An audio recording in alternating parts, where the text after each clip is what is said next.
Selamat pagi sidang jemaat dikasihi Tuhan Yesus Kristus. Kita akan memulai ibadah kita pagi hari ini. Saya undang kita bangkit berdiri.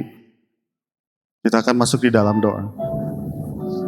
Bapa di dalam surga, di dalam nama Tuhan Yesus Kristus kami mengucap syukur dan berterima kasih jika pada pagi hari ini kami boleh ada di tempat ini.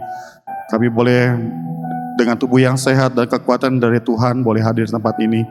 Tuhan, sebentar kami akan mulai ibadah pagi hari ini. Biar Tuhan yang kiranya memimpin kami dari awal, pertengahan sampai akhir. Tuhan yang menjagai kami dan melindungi supaya kami boleh menikmati kebersamaan kami dengan Tuhan saat ini.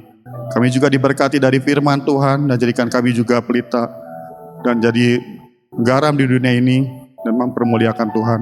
Terima kasih Tuhan sudah menghantar hamba-Mu, biar Tuhan yang mempersiapkan untuk menyampaikan firman Tuhan jadi kekuatan bagi setiap kami. Sertai juga Tuhan saudara-saudara kami yang masih dalam perjalanan sehingga boleh tiba di tempat ini dengan tidak kurang serta apapun. Kami mau membuka ibadah kami pagi hari ini hanya di dalam nama Allah Bapa, Putra dan Roh Kudus, di dalam nama Tuhan Yesus Kristus. Amin. Hati yang gembira adalah obat.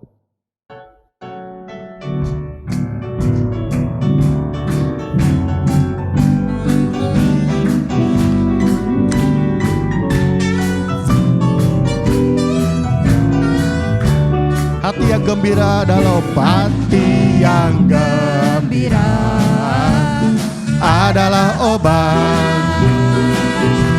Seperti obat hati yang senang, tapi semangat yang patah keringkan tulang. Hati yang gembira Tuhan senang. Ku kasih kau, ku kasihi kau dengan kasih Tuhan. Ku kasihi kau dengan kasih Tuhan. Ku lihat di wajah-Mu kemuliaan Bapa.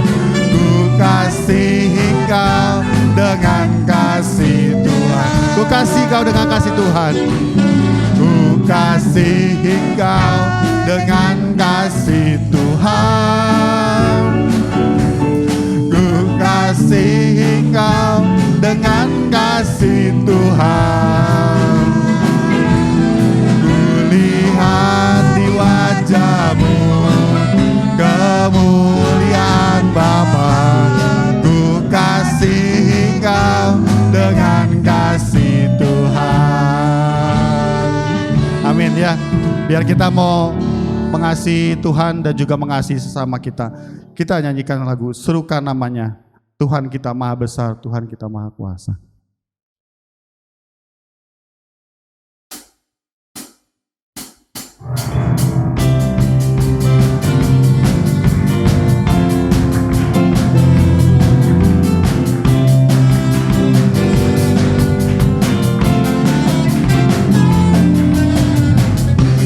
Tuhanku maha besar, Tuhanku maha kuasa, Raja segala raja.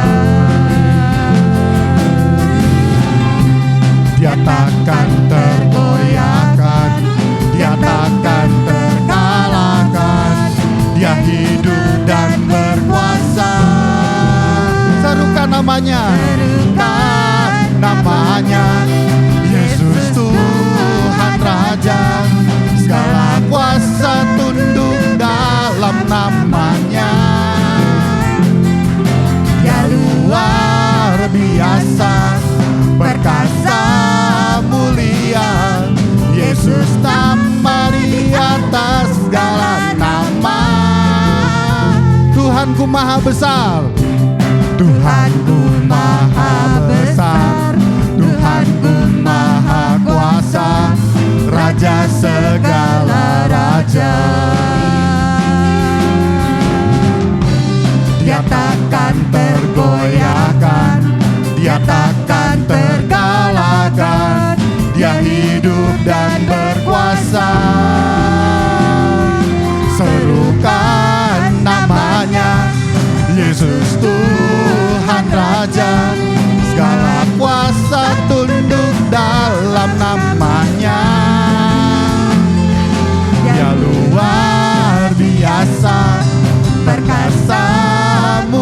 mulia.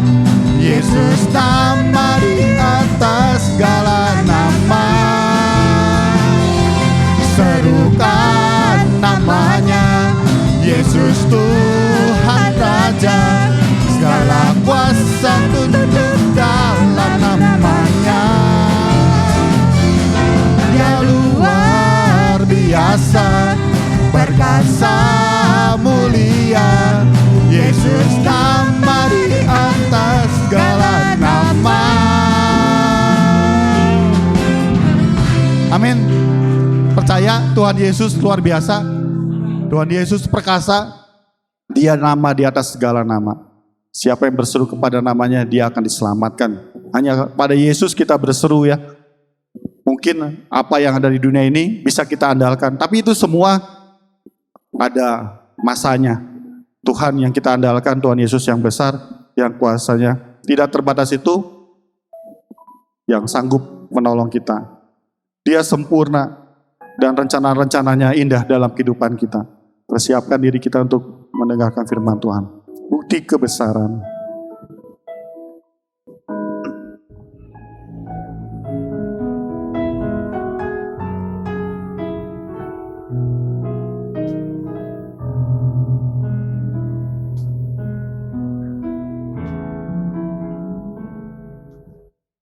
Tuhan, Kau sempurna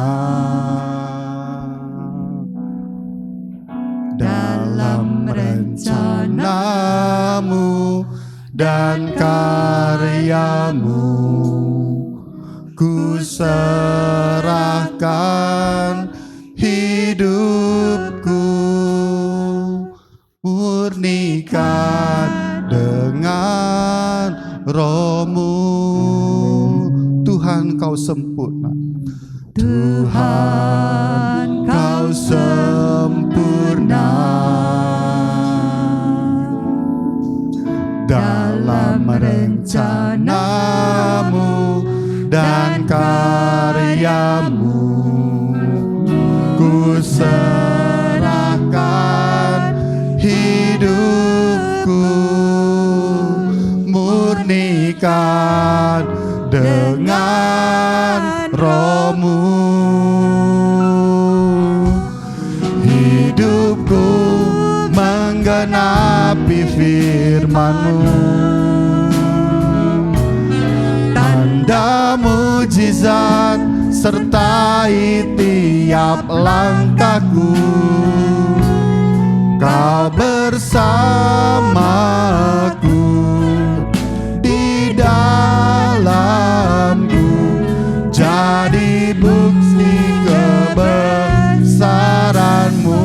Hidupku Tuhan, hidupku menggenapi firman-Mu.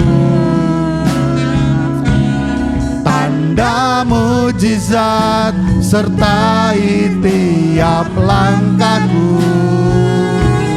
Kau bersamaku di dalamku, jadi bukti kebesaran-Mu. Tuhan, Kau sempurna.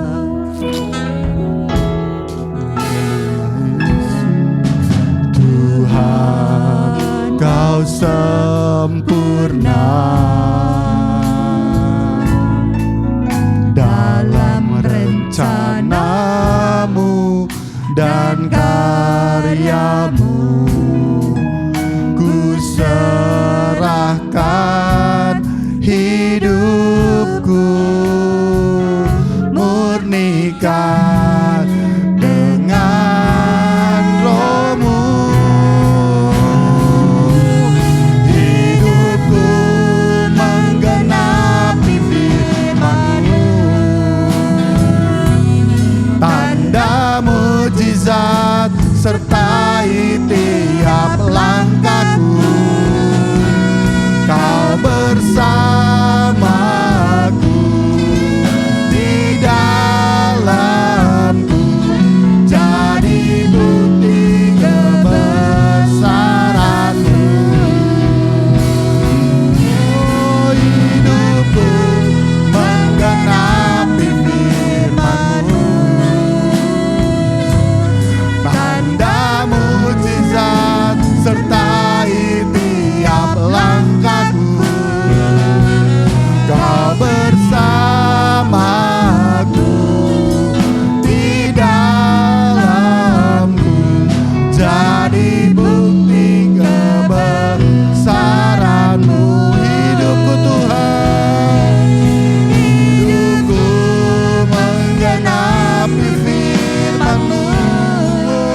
Kau bersamaku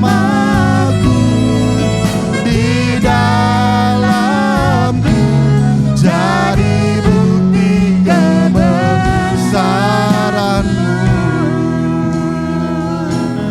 jadi bukti kebesaranmu, jadi bukti kebesaranmu. Haleluya Yesus Tuhan, kami memuji dan menyembah-Mu Tuhan. Haleluya, haleluya Yesus, terima kasih Tuhan, terima kasih Tuhan. Haleluya. Sungguh Tuhan, setiap hari dalam setiap kehidupan kami, mujizat Tuhan selalu terjadi dalam kehidupan kami. Sering kami tidak sadar ini tuh semua Tuhan terjadi, karena kami menganggap itu sebuah kebiasaan, itu semua suatu hal yang wajar itu terjadi Tuhan. Tapi ketika kami masih bisa melihat, kami masih bisa bernafas, kami masih bisa berjalan, itu semua karena kasih dan kebaikan Tuhan. Mujizat Tuhan yang senantiasa terjadi dalam hidup kami.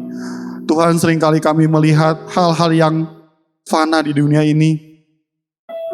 Semua hal yang merasa karena kami bahagia, itu karena pertolongan Tuhan. Tapi dalam masa-masa sulit kami tidak melihat bahwa Tuhan menolong kami. Sesungguhnya Tuhan bekerja luar biasa dalam hidup kami. Dalam setiap hal, setiap waktu kami bisa ada, kami masih bisa bernafas, ini juga semua karena kasih kemurahan Tuhan. Terima kasih Tuhan Yesus. Kiranya pujian penyembahan kami boleh naik ke hadapan Tuhan, boleh menyenangkan hati Tuhan, mempersiapkan diri kami diberkati dari firman Tuhan. Urapi hamba-Mu dan pakai ya Tuhan, supaya Tuhan memakai dia. Kebenaran firman Tuhan boleh dinyatakan, boleh dibagikan bagi setiap kami, dan kami diberkati dan lebih kami melakukan firman ini dalam kehidupan kami. Biar Tuhan yang menyertai hamba-Mu yang menyampaikan firman-Mu. Di dalam nama Tuhan Yesus kami mohonkan doa ini. Amin. Shalom Bapak Ibu dan Saudara. Selamat pagi. Segala puji hormat dan syukur hanya bagi Allah kita yang kita kenal di dalam nama Tuhan Yesus Kristus. Bapak Ibu dan Saudara, pada pagi hari ini saya ingin menyampaikan firman Tuhan dengan tema menjadi lebih baik. Hidup yang membuat hidup lebih berarti. Bapak Ibu dan Saudara, beberapa waktu yang lalu saya dengan istri itu senang melihat tayangan olahraga. Ya, kami senang melihat olahraga bulu tangkis dan juga tenis. Nah, beberapa waktu yang lalu kami sama-sama melihat ada seorang yang memang saya kagumi permainannya. Usianya masih 20 tahun. Namanya Carlos Alcaraz. Luar biasa anak muda ini, ya. Awalnya dia meniti karirnya sampai dia menduduki ranking 1 dunia, juara Wimbledon. Ya, ketika diwawancarai, dia katakan, ini yang menjadi mimpi saya sejak dulu, menjadi juara Wimbledon. Dan waktu itu, ya, Carlos Alcaraz ini mengalahkan pemain yang dia kagumi, yang sudah malang melintang, ya, di dunia tenis, karena dia sudah berkali-kali menjadi pemain tenis terbaik dunia, namanya Djokovic. Jadi ketika Alcaraz diwawancarai, dia katakan, ini yang menjadi mimpi saya. Dan untuk meraih mimpinya itu, dia harus berlatih keras, mendisiplin dirinya, dan puncaknya dia meraih mimpinya. Bapak, Ibu, dan Saudara, tentu ketika dia meraih prestasi itu, ini menjadi kebanggaan yang luar biasa bagi dirinya secara pribadi. Keluarga bangga, negaranya juga bangga.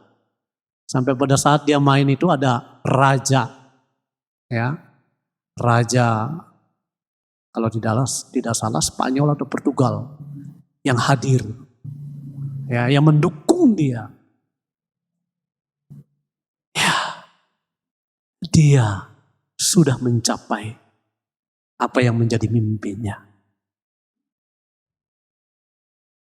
Saya kira wajar dia bangga. Tentu kita pun, Bapak, Ibu, dan Saudara, ketika kita meraih mimpi kita,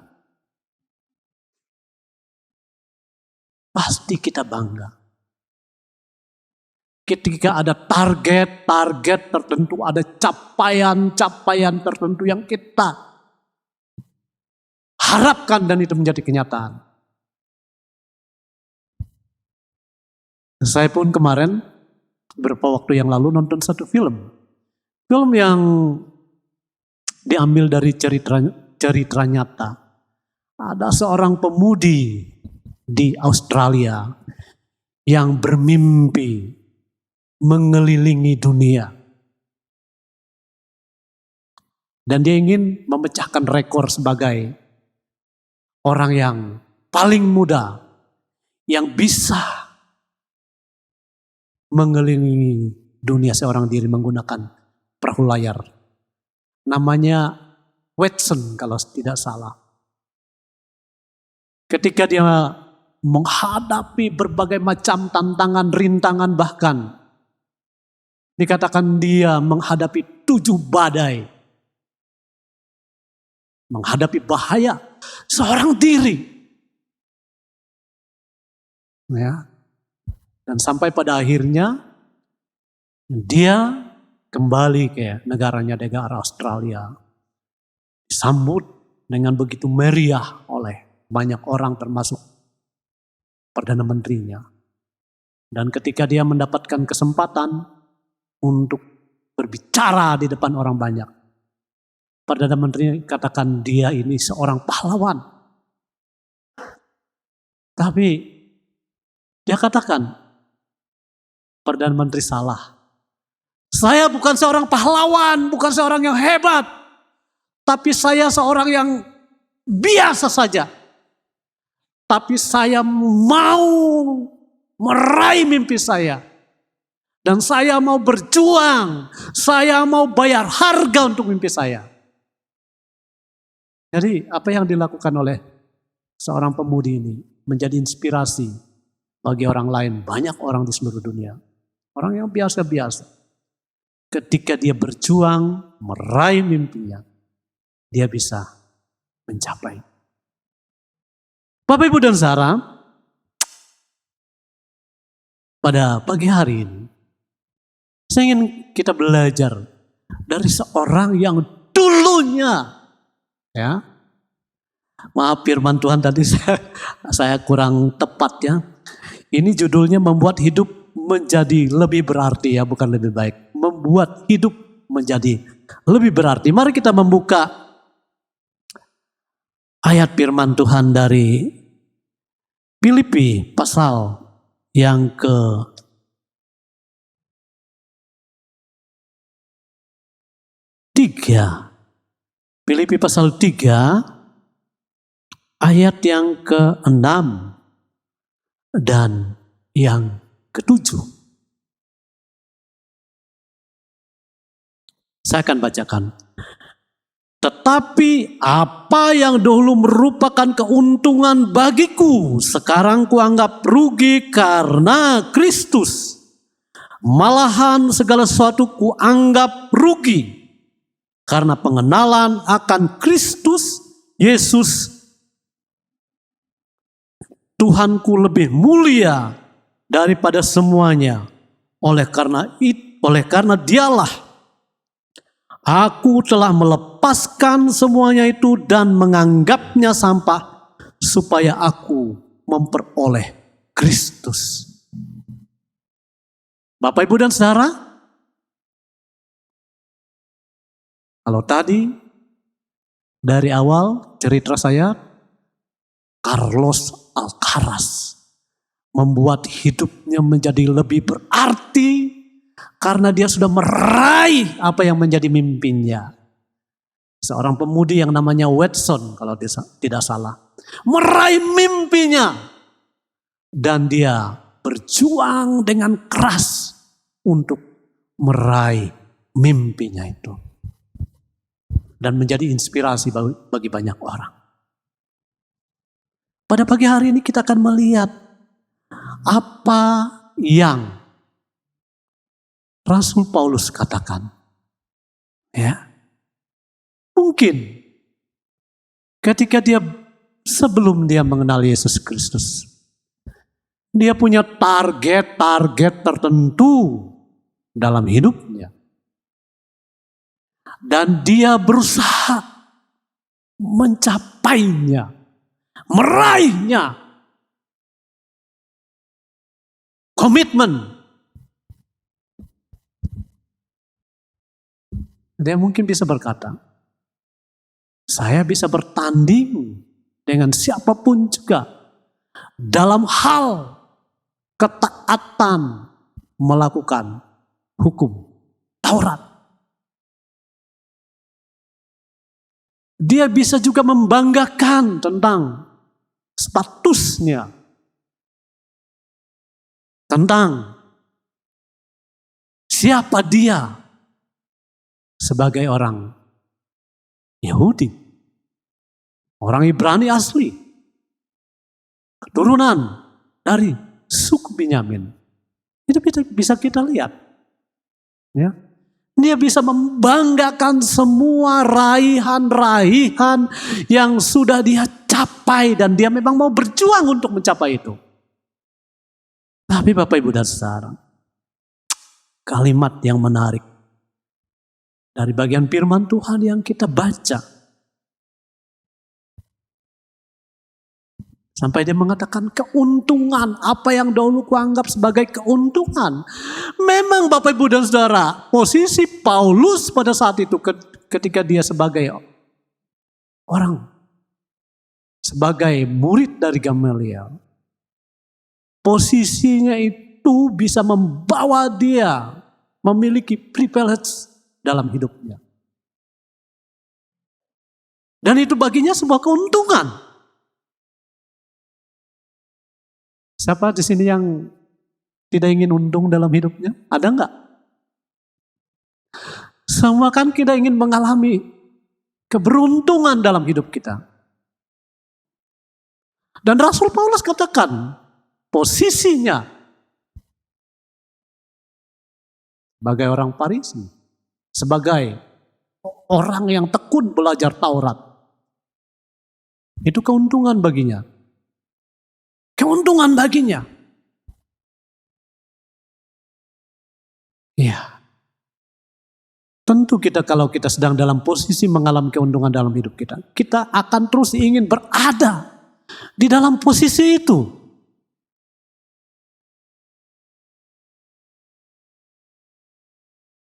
Manusiawi sekali. Human being, manusiawi sekali. Tapi Rasul Paulus katakan, apa yang dulu dianggap sebagai keuntungan, sekarang ya, ku anggap rugi. Kenapa? Kenapa dia anggap rugi? Karena pengenalannya kepada Kristus. Karena pengenalannya pada Kristus. Ya. Bagaimana dengan kita Bapak, Ibu, dan saudara? Ketika posisi kita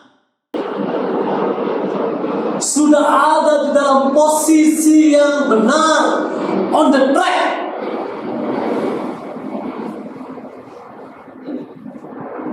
Kita udah percaya pada Tuhan Yesus.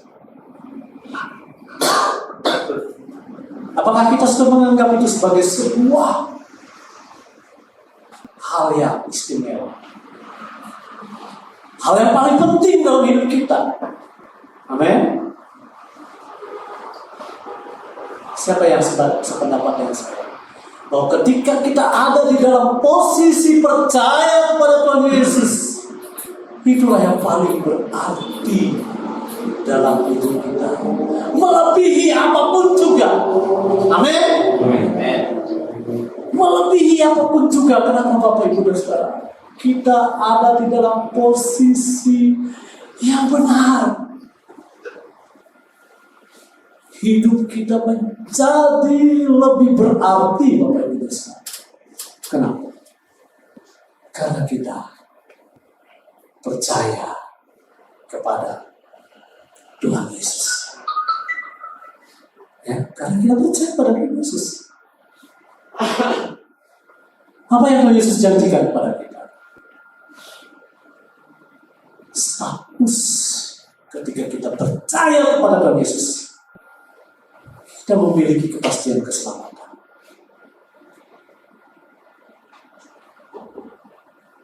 Ya, kita memiliki kepastian keselamatan. Kalau di dalam Kristus ada jaminan keselamatan, pasti.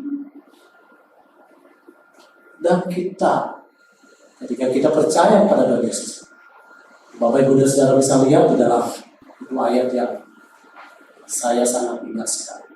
1 Yohanes 5 ayat 11 sampai 13. Kita baca aja ya. Meskipun saya sebenarnya belum tidak mempersiapkan ayat itu. 1 Yohanes pasal 5 ayat 11 sampai 13. Ya, sebentar kita baca. Saya akan bacakan. Dan inilah kesaksian itu Allah telah mengaruniakan hidup yang kekal kepada kita. Dan hidup itu ada di dalam anaknya. Barang siapa memiliki anak yang memiliki hidup. Ya. Barang siapa tidak memiliki anak yang tidak memiliki hidup. Ayat 13. Semuanya itu kutuliskan kepada kamu supaya kamu yang percaya. Percaya gak? Coba kalau kita ganti nama kata kamu ini dengan nama kita sendiri. Supaya Adrianus yang percaya ya kepada nama anak Allah. Mudah-mudahan nggak tahu bahwa kamu memiliki hidup yang kekal. Jadi Bapak Ibu dan Saudara, Tuhan sudah memberitahukan ending ya dari kehidupan kita yang Tuhan sediakan bagi kita, kehidupan yang kekal. Ada ayat yang mengatakan, apa gunanya kamu peroleh sisi dunia ini kalau jiwamu binasa? Nggak ada gunanya. Nggak ada gunanya. Itulah sebabnya Bapak Ibu dan Saudara, kita bisa membuat hidup kita lebih berarti. Kenapa? Karena kita sudah ada di dalam posisi yang benar. Kita percaya pada Tuhan Yesus Kristus. Jangan pernah tukar dengan apapun juga. Tidak ada yang bisa menggantikan posisi Yesus Kristus dalam hidup kita. Tidak ada. Blaise Pascal katakan ada ruang kosong di dalam hidup hati manusia yang tidak bisa diisi oleh apapun juga. Popularitas, ketenaran, kesuksesan, nggak bisa menggantikan posisi Yesus dalam ya. Kalau ketenaran bisa menggantikan posisi, ada ruang kosong dalam hati kita yang hanya bisa diisi oleh Kristus dan firman. Michael Jackson, Marilyn Monroe tidak akan progresis atau industri. Mereka akan puas dengan raihan yang mereka capai, tapi ternyata tidak. Terus sebabnya mari kita tetap memperkuat posisi kita, karena kita ada di dalam posisi yang benar. Inilah sebabnya kita akan melihat beberapa poin. Pertanyaannya, bagaimana kita bisa membuat hidup kita lebih berarti?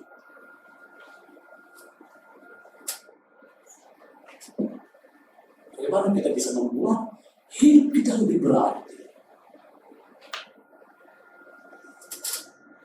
Poin yang pertama, menjadikan pengenalan kepada Kristus sebagai hal yang paling penting dari apapun juga dalam hidup kita.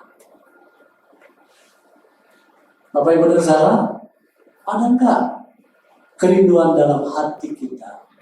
Ada enggak kerinduan dalam hatimu untuk lebih mengenal Dia, lebih mengenal Yesus? Saya baru-baru saja mendapatkan satu tayangan. Saya lihat di handphone saya. Di Nigeria, ya, kalau di atas jam 10 malam ada ketukan dari luar pintu, dari luar rumah, hanya ada dua kemungkinan. Ketukan yang pertama itu dari teroris. Ketukan yang kedua dari tetangga yang minta tolong. Satu saat ada ketukan, ada pasangan suami istri, ada keluarga yang diketuk. Akhirnya dia membuka pintunya dengan apa yang terjadi. Ada orang yang sekitar lebih dari 5 orang mendatangi rumahnya membawa senjata AK, ya, senjata. Dan ternyata itu teroris Boko Haram, ya, satu gerakan radikal di Nigeria. Ini ceritanya.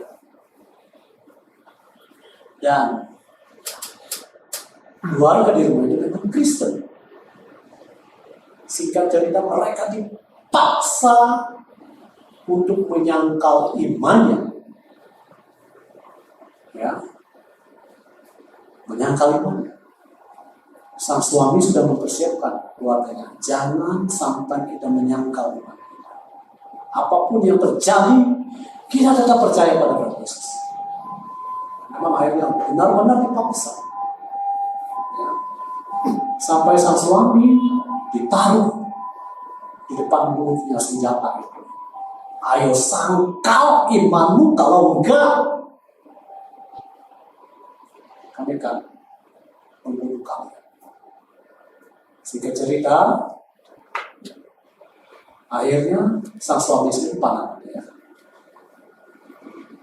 Diledakkan mulutnya, darah berceceran, ya, dari orang itu terkapar dan ditinggalkan begitu saja. Dipikir sudah mati, memang anggota keluarganya yang lain tidak dibunuh. Dan entah mengapa, ya, kehendak Tuhan, orang ini hidup. Berkali-kali dia harus masuk rumah sakit di Nigeria dan bisa diselamatkan. Itu dengan wajah yang cacat. Nah, dalam tayangan itu dia setelah beberapa tahun kemudian dia diwawancara. Dia katakan, saya sudah mengampuni orang yang berbuat jahat terhadap saya ampuni. Ya, dia diwawancara di siaran televisi. Dia katakan saya sudah ampun. Bapak Ibu dan Saudara, mengapa dia bisa bertahan dalam posisi yang sangat genting itu? Dia tetap mempertahankan bersama dengan keluarganya iman dan kepercayaan. Kenapa? Karena dia melihat betapa berartinya, betapa mulianya iman dan kepercayaan pada Yesus Kristus. Luar biasa. Saya melihat sendiri bagaimana ketika dalam wawancara itu dulunya mencong. Sebelumnya sempurna. Seperti kita. Tembak. Dan mengapa dia hidup? Tuhan izinkan dia hidup. Dia mengenal Tuhan. Dia melihat betapa mulianya kepercayaannya kepada Tuhan Yesus sehingga dia tidak mau menyangkal imannya. Jadi Bapak Ibu dan Saudara, ini juga yang bisa kita lihat dalam kehidupan Rasul Paulus. Dia mengenal siapa Yesus Kristus dan baginya itu sangat penting dan dia melihat mulia. Kenapa mulia? Siapa yang kita melihat? Ya.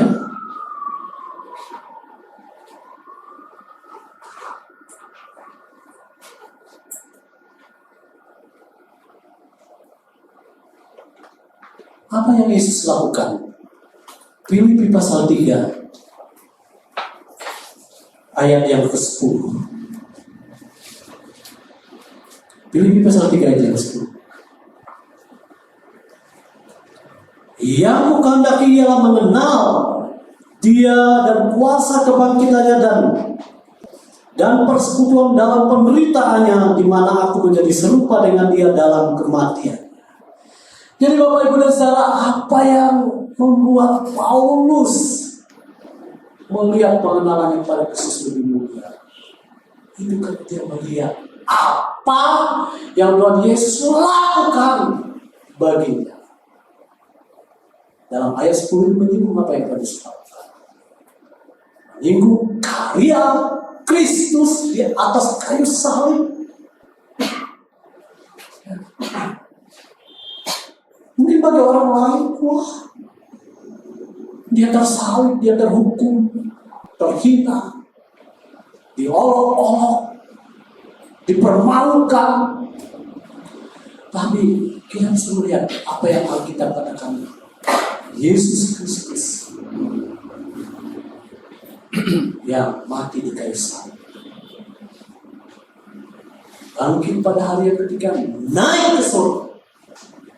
Dan Alkitab katakan menyediakan tempat bagi kita yang percaya. Jadi pengenalannya kepada Kristus bukan karena mujizatnya, tapi karena apa yang Tuhan Yesus lakukan. Ketika Tuhan Yesus, Bapak Ibu dan Saudara, mati di kayu salib, Dia menghabiskan semuanya. Dia menyerahkan hidupnya untuk kita. Itulah yang membuat Rasul Paulus menganggap hal-hal yang dia raih, dia capai sebelumnya itu sebagai sampah. Karena baginya apa yang Tuhan Yesus lakukan ini sangat berarti. Dia mendapatkan sesuatu yang sangat berarti dalam hidup. Seolah-olah seperti dia mendapatkan permata yang paling berharga dalam hidup. Seperti yang tercatat di dalam Matius pasal 13. Coba kita lihat Matius pasal 13. Ayat 44.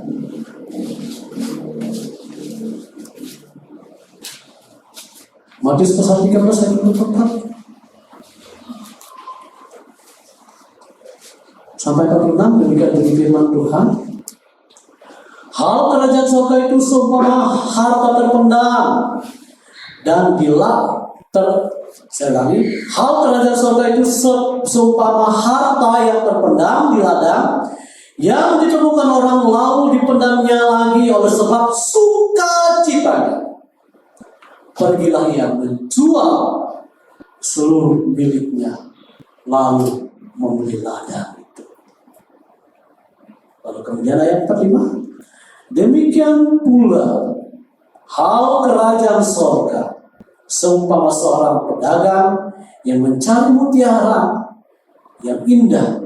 Setelah ditemukannya mutiara yang sangat berharga itu, ia pun pergi menjual seluruh miliknya lalu membeli mutiara. Bapak Ibu dan Saudara, kita bisa melihat di sini ketika menemukan harta terpendam, menemukan mutiara yang sangat indah, semua orang menjual seluruh miliknya, membeli ladang itu katanya yang ada harta terpendam, lalu kemudian membeli mutiara itu. Dan yang luar biasa,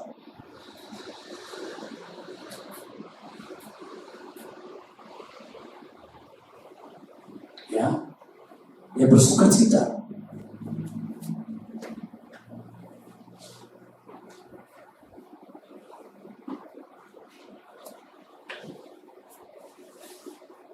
Ketika dia menemukan apa yang paling berharga dalam hidupnya. Kerajaan surga bukan hanya menyangkut tempat, Bapak Ibu dan Saudara. Enggak, bukan hanya sekedar tempat, memang tempat kerajaan Allah. Ya, kerajaan surga, kerajaan Allah. Juga berbicara tentang pemerintahan Allah dalam hidup kita. Kerajaan surga juga berbicara tentang pribadi. Siapa itu? Kristus. Yohanes 1:17 ayat yang ketiga, demikian bunyi firman Tuhan.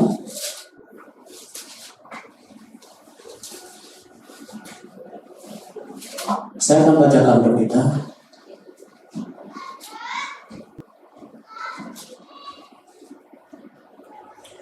Inilah hidup yang kekal itu, yaitu bahwa mereka mengenal Engkau satu-satunya Allah yang benar dan mengenal Yesus yang Engkau telah utus.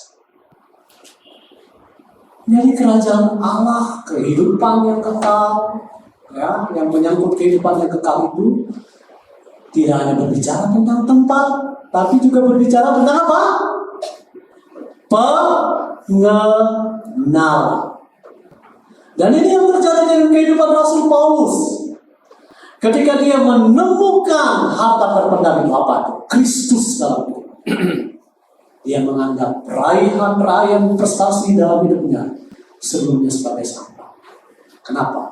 Karena apa yang pengenalan kepada Kristus itu. Kalau kita melihat di dalam Filipi pasal 3 tadi, lebih mulia.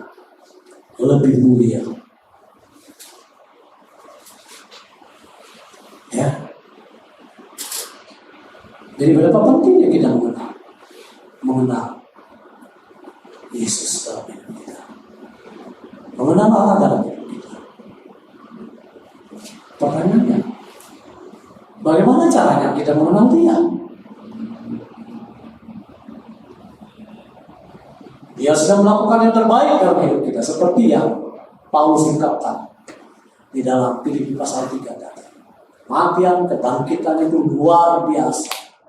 Itulah mukjizat yang terbesar. Salib. Ya. Karena melalui karya Kristus di atas kayu salib,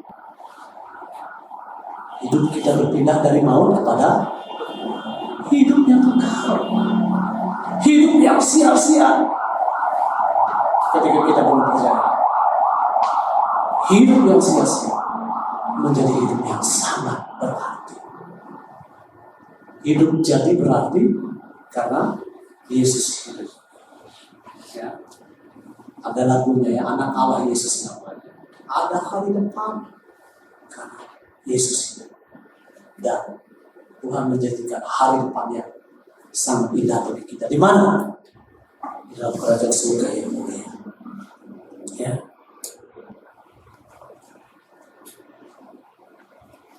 Jadi mengenal, ya. Mengenal itu dalam bahasa Ibrani-nya yada. Yada. Ya. Adam mengenal Hawa, maka lahir Kain. Jadi pengenalan yang Alkitab maksudkan bukan hanya sekedar tahu. Bukan hanya sekedar tahu, saya tahu Tuhan Yesus dia melakukan mujizat. Alkitab katakan dia sang Mesias, anak Allah yang hidup. Mati di kayu salib bukan hanya sekedar tahu, tapi ini berbicara tentang pengenalan kita secara personal. Dan kita memiliki pengalaman mengenal dia. Dan ini berbicara tentang komitmen kita. Dan pengenalan itu dimulai dari ketika kita percaya. Semua percaya di sini? Amin. Berarti kita punya modal untuk mengenal dia. Punya modal untuk mengenal dia karena kita sudah percaya. Itu yang Alkitab katakan. 2 Petrus 1 ayat 5. 2 Petrus 1 ayat 5. Ya. Jadi bagaimana poin yang kedua? Bagaimana kita bisa semakin mengenal Tuhan Yesus dan berhasil dalam pengenalan kita? 2 Petrus pasal 5. 2 Petrus pasal yang pasal 1. Ayat yang kelima. Justru karena itu kamu harus dengan apa? Sungguh-sungguh. Lalu ada kata yang lebih kuat lagi. Semakin kuat ini. Berusaha untuk menambahkan kepada imanmu dengan kebajikan. Ya. Dan kepada kebajikan pengetahuan. Dan kepada pengetahuan penguasaan diri, kepada penguasaan diri ketekunan, dan kepada ketekunan kesalehan, dan kepada kesalehan kasih akan saudara-saudara, dan kepada kasih akan saudara-saudara kasih akan semua orang. Ayat 8, menarik sekali. Sebab apabila semua itu ada padamu dengan berlimpah-limpah, apa yang terjadi? Kamu akan dibuatnya menjadi giat dan berhasil dalam pengenalanmu kepada Yesus Kristus. Jadi Bapak Ibu Saudara, modal awalnya adalah iman kepada Tuhan, yang terus kita tambahkan dalam kepada iman kita itu apa tadi katanya? Kebajikan, kepada kebajikan pengetahuan, kepada pengetahuan penguasaan diri, kepada penguasaan diri ketekunan, kepada ketekunan kesalehan, kepada kesalehan kasih akan saudara-saudara, kepada kasih akan saudara-saudara, kasih akan semua orang. Dan apabila itu adanya, ayat yang ke-8 ada pada, jadi harus ada pada kita. Jadi Bapak Ibu dan Saudara, ayat ini menyatakan sebenarnya harus ada kebajikan dalam hidup kita. Kebajikan, orang yang memiliki kebajikan itu seperti apa ya? Pasti jelas orang yang baik. Jadi ketika orang bertemu dengan kita, kita dikenal sebagai orang baik. Ya, jangan sampai ya ada orang yang saya pernah dengar, orang menghindar bertemu dengan dia. Bukan senang, tapi menghindar. Aduh, rasanya nggak nyaman kalau ketemu dengan orang ini. Saya kira kita nggak mau seperti itu ya. Karena memang orang percaya itu dipanggil untuk menjadi berkat. Jadi Bapak Ibu dan Saudara, ketika Bapak Ibu dan Saudara berjemaat di tempat ini, orang yang ada di tempat ini, ketika orang mengenal kita dikenal sebagai orang yang baik. Orang yang baik aktif ibadah, kira-kira Pak Gembala pasti aktif ibadah ya. Karena di sana dikatakan memiliki pengetahuan firman Tuhan. Kemudian apa lagi? Pengetahuan, penguasaan diri, ketekunan, kesalehan. Orang yang saleh itu berkaitan dengan sikap hidup kita dalam beribadah. Gak mungkin orang yang saleh itu malas ibadah. Enak kalau hari Minggu itu tidur. Lupa ibadah. Ya, saya pernah ketemu dengan seorang anak. Kenapa sih kamu nggak ibadah, nggak sekolah minggu? Katanya, mama nggak bangunkan saya, katanya. Mama dan papa ketiduran juga, katanya. Nggak bangunin dia. Padahal sekolah minggunya bukan jam 6, jam 7, tapi sekolah minggunya jam 9:30. Bayangkan hari Minggu ada orang yang nggak bangun jam 10. Mungkin begadang nonton acara sepak bola, ya. Atau banyak tayangan sekarang di televisi itu, atau tayangan melalui internet kita bisa nonton film apa aja. Ya. Hari Minggu kan nggak kerja, lupa. Saya kira di sini nggak ada ya Pak Gembala. Amin. Kalau hari Minggunya kemana? Gereja. Ingat ibadah. Nggak akan melakukan kegiatan lain selain ibadah. Ya bolehlah setelah ibadah berkomol, silakanlah. Atau setelah ibadah mau healing kemana gitu, yang dekat-dekat, healing kecil gitu lah. Healing kecil kemana biasanya? Lembang. Atau kemana lagi? Healing kecil misalnya makan bersama dengan teman makan di mana misalnya di Bandung Selatan ada tempat makanan yang enak, ya, awal putih, nggak apa-apa, nggak dilarang.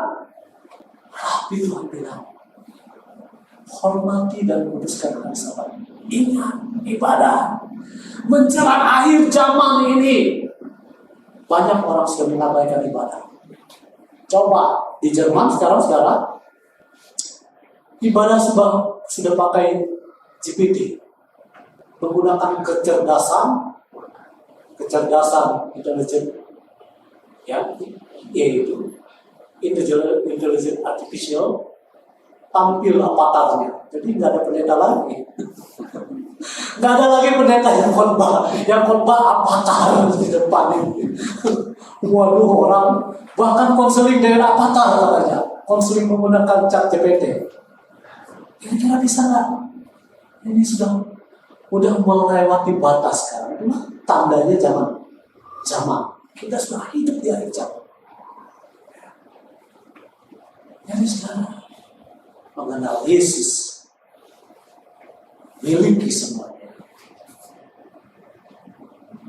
Kebajikan, pengetahuan, penguasaan diri, ketekunan, kesalehan. Kasih anak saudara dan kasih anak saudara. Dan biar itu ada terus melimpah di dalam hidup kita. Karena kalau nggak ada, kita nggak akan dibuat berhasil dalam pengenalan kita kepada Tuhan. Ya. Jadi orang Kristen memang diajarkan oleh Tuhan untuk saling memperhatikan, saling memperdulikan, saling mengasihi. Pertama-tama kepada saudara-saudara, baru setelah itu kepada yang bukan saudara-saudara. Nah, poin yang terakhir,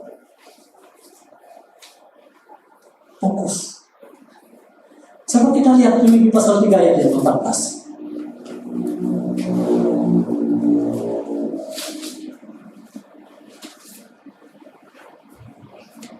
Filipi pasal 3 ayat 16, dan berlari kepada tujuan untuk memperoleh hadiah, yaitu panggilan surgawi. Ini yang dilakukan oleh Rasul Paulus, lari dia, nggak nyantai. Sebenarnya kita ini kadang-kadang malas, Bapak Ibu dan Saudara. Bukan nggak bisa, tapi nggak mau. Coba, doa bisa nggak? Coba, siapa yang nggak bisa doa di sini? Doa secara pribadi dengan Tuhan. Doa itu kan komunikasi kan? Berbicara kepada Tuhan. Tapi acap kali sering kita abaikan. Baca Alkitab bisa nggak? Kecuali kalau misalnya sudah mungkin seperti mama saya sudah umur 89 tahun nggak bisa baca Alkitab karena katanya udah nggak kelihatan buruknya. Ya, tapi kalau kita masih bisa baca Alkitab bisa, tapi ternyata sering kita abaikan. Sebenarnya bukan nggak bisa, tapi nggak mau, nggak memberi waktu untuk itu. Ya sering nggak fokus, gagal fokus. Tidak ada yang fokus, dia berlari, ya, berlari di sini dikatakan. Aku berlari kepada tujuan. Punya nggak kita tujuan dalam hidup? Apa sih tujuan dalam hidup kita? Satu tujuan dalam hidup kita. Kita tidak kebetulan hidup di dunia ini, Bapak Ibu Saudara. Enggak kebetulan. Tapi Tuhan punya agenda, punya rencana dalam hidup kita. Untuk apa? Untuk memuliakan Dia. Memuliakan Dia. Siapapun kita, apapun pekerjaan yang kita geluti dalam hidup kita, itu untuk kemuliaan Tuhan. Jadi Bapak Ibu dan Saudara, kita bisa menjadi orang yang lebih berarti dalam hidup kita. Bahkan kita bisa berhasil. Coba bayangkan, Tuhan itu memberi filosofi yang luar biasa menurut saya. Lebih hebat dari filosofi orang Jepang dalam kehidupan kita. Lebih hebat dari filosofi orang Jerman. Ya. Jepang hancur, berantakan, porak-poranda setelah perang dunia kedua. Tapi dia bisa menjadi negara yang hebat. Begitu juga Jerman, karena mereka punya etos kerja yang luar biasa. Tapi apa kata firman Tuhan bagi kita yang percaya? Coba kita lihat, ya. Kolose 3 ayat 23. Kolose 3 ayat 23, ya. Kolose pasal 3 ayat 23.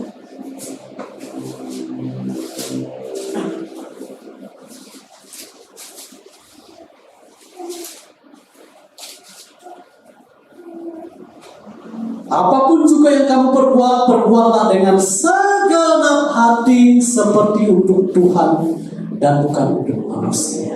Wah, luar biasa ya. Jika kita belajar dengan segenap hati dan kita lakukan untuk Tuhan. Ketika kita bekerja dengan segenap hati dan kita lakukan untuk Tuhan. Ketika kita melayani, ketika Anda sebagai singer, sebagai song leader, sebagai pemain musik, Anda lakukan dengan segenap hati seperti Tuhan. Luar biasa. Kira-kira hasilnya bagus gak? Pasti bagus, pasti optimal, pasti maksimal.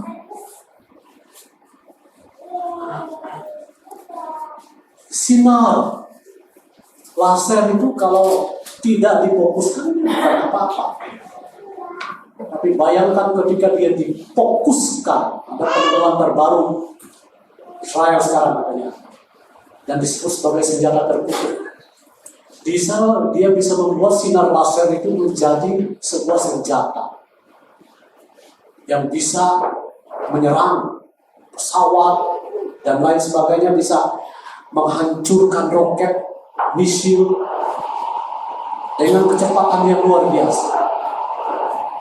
120.000 kali kecepatan suara. Sinar laser dengan teknologi tertentu mereka bisa lakukan, bisa temukan itu. Betapa hebat kekuatan ketika kita fokus. Bayangkan kalau kita fokus, ya, fokus kepada panggilan Tuhan dalam hidup kita. Apa yang terjadi? Apa yang terjadi? Luar biasa. Ayat terakhir, Ibrani pasal 12, ayat 1 dan 2.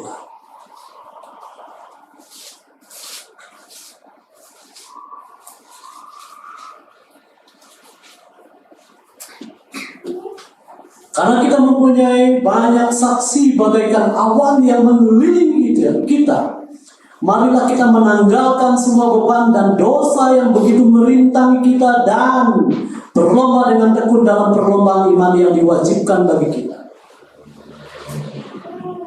Ayat yang kedua, marilah kita melakukannya dengan apa? Mata yang tertuju pada siapa? Pada Yesus. Ya. Yang memimpin kita dalam iman dan membawa iman kita itu kepada kesempurnaan. Yang dengan mengabaikan kehinaan tekun memikul salib ganti sukacita yang disediakan bagi kita, bagi dia yang sekarang duduk di sebelah kanan tahta Allah. Luar biasa. Jadi ketika kita fokus pada panggilan hidup kita, poin yang pertama tadi apa? Menjadikan pengenalan kepada Kristus sebagai hal yang sangat penting dari apapun juga. Poin yang kedua, bagaimana kita semakin bisa mengenal Tuhan Yesus dalam hidup kita? Caranya adalah menambahkan seperti yang diungkapkan di dalam 2 Petrus 1 ayat 5 sampai ayat 8 tadi. Poin yang ketiga, fokus pada panggilan Kristus. Kita bisa menjadi percaya ini bukan karena kekuatan kita sendiri, Bapak Ibu dan Saudara. Bahkan Alkitab katakan kita itu dipanggil, Bapak Ibu dan Saudara. Efesus katakan, sebelum dunia dijadikan, bayangkan, sebelum dunia dijadikan, Tuhan itu sudah memanggil kita. Ada di dalam grand design Tuhan untuk memanggil kita. Jadi ketika kita hidup di zaman destruksi katanya sekarang, zaman yang luar biasa sekali. Kita hidup di zaman bukan karena kebetulan, kita dipanggil oleh Tuhan. Anda bisa baca nanti, saya tidak baca karena ya saya katakan tadi, Anda bisa baca di dalam Efesus pasal 1 ya. Efesus pasal 1 ayat yang keempat. Ya. Bahwa kita dipanggil bahkan sebelum dunia dijadikan, dipilih ya. Oke, kita baca aja ya supaya ayat terakhir ini ya, yang paling terakhir maksud saya.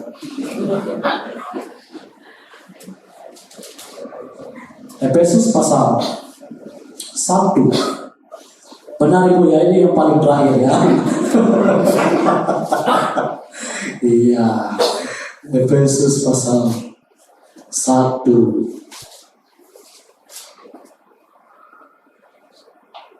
Ayat 4.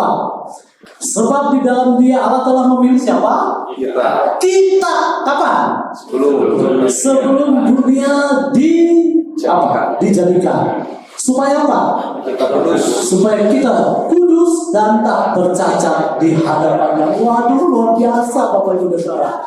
Siapapun kita di dunia ini, apapun pencapaian kita, ingat kita ini dipanggil, dipilih sebelum dunia dijadikan. Luar biasa, ajaib sekali, hebat sekali. Tetaplah ada dalam posisi itu. Rindu mengenal Tuhan? Amin. Amin. Siapa yang rindu mengenal Tuhan angkat tangan? Amin. Amin. Puji Tuhan. Ya, Bapak Ibu Saudara, biar kebenaran firman Tuhan ini pada pagi hari ini menjadi berkah untuk kita semua, membekali kita di dalam menjalani hidup kita di sepanjang hari-hari yang ada di depan kita. Karena bersama Yesus kita tidak sendiri.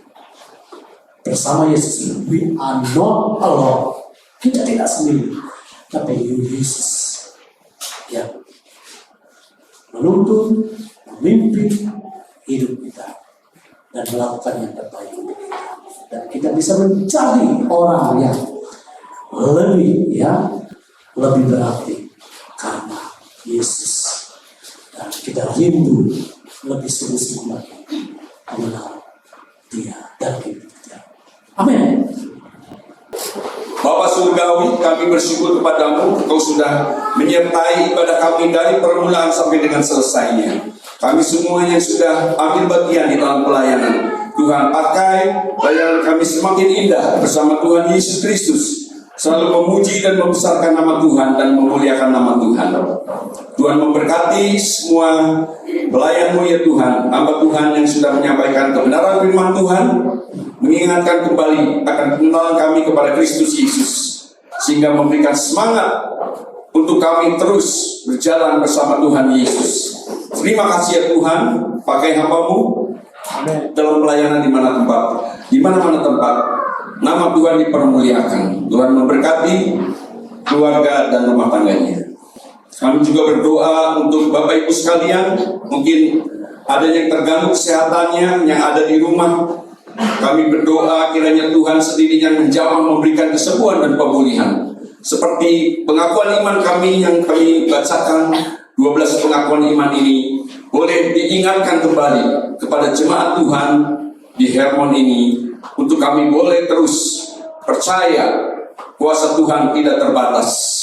Terima kasih Tuhan, Engkau sendiri yang memberikan pemulihan, mujizat terjadi di dalam kehidupan pribadi anak-anak-Mu. Mungkin ada di antara kami yang ada di dalam masalah persoalan. Kami percaya Tuhan Yesus akan menolong, membukakan jalan keluar. Sekalipun kami ada di dalam kekurangan secara finansial, Engkau Maha Tahu. Tuhan memberkati kehidupan kami. Kami berdoa untuk Bapak Ibu sekalian, rumah tangga demi rumah tangga, yang bekerja, yang berusaha, yang berdagang, Tuhan limpahkan berkat-Mu. Demikian pula bagi anak cucu kami yang studi ataupun yang sudah meniti karir, apapun yang mereka kerjakan, karena pertolongan Tuhan mereka boleh berhasil. Kami berdoa untuk perombakan gereja ya Tuhan, untuk khususnya di depan, untuk perparkiran dan trotoar, sehingga dapat dirapikan. Dan juga kiranya Engkau menolong tukang-tukang yang mengerjakannya dapat mengerjakan dengan baik. Dan dana yang kami butuhkan, kami percaya Tuhan cukupkan. Terpuji nama-Mu ya Bapa, sehingga semuanya boleh menjadi kemuliaan dan kebesaran nama Tuhan. Sementara sidang Tuhan akan meninggalkan tempat ini untuk pulang, Tuhan akan menyertai di dalam perjalanan. Tibakan kami satu persatu pada tujuan kami dengan selamat, dengan tidak kurang suatu apapun. Tuhan memberkati Engkau dan melindungi Engkau. Tuhan menyinari Engkau dengan wajah-Nya dan memberi Engkau kasih karunia. Tuhan menghadapkan wajah-Nya kepadamu dan memberi Engkau damai sejahtera. Mari saudara sekalian, terimalah berkat daripada Allah Bapa, cinta kasih daripada Tuhan Yesus yang tak berkesudahan, beserta persekutuan yang manis dari Roh Kudus akan menyertai kita semua mulai saat hari ini bahkan sampai selama-lamanya. Bagi yang percaya katakan bersama, amin. Mari kita nyanyikan Kita Dipilih dari Segala Bangsa.